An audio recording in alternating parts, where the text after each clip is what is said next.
üçün sevgilim, axtarıram hər gün mən bir bəhanə.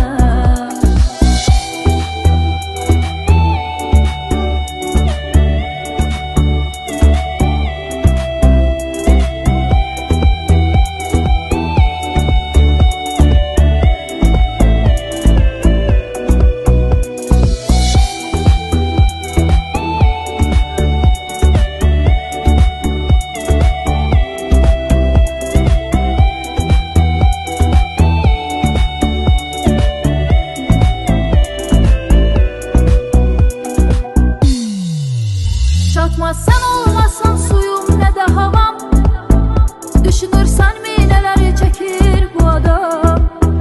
Haberin yoktur senin yoktur bilmirsen, sen olmasan yediğim içtiğim olar haram.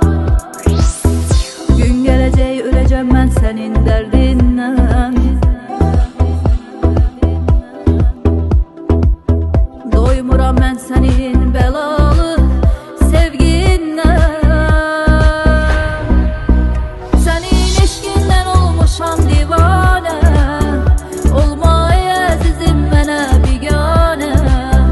Seni yitirmemek üçün sevgilim, axtarıram her gün mən bir bəhanə.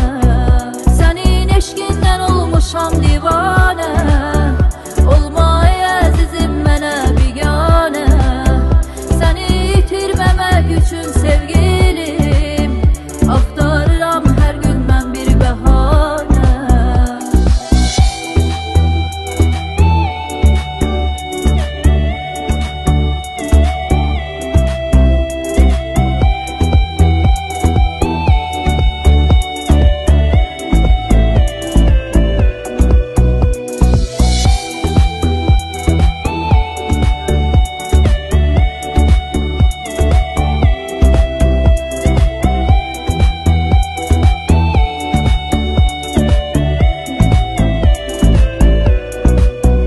Senin eşkinden olmuşam divane, olma ey azizim mənə bigane.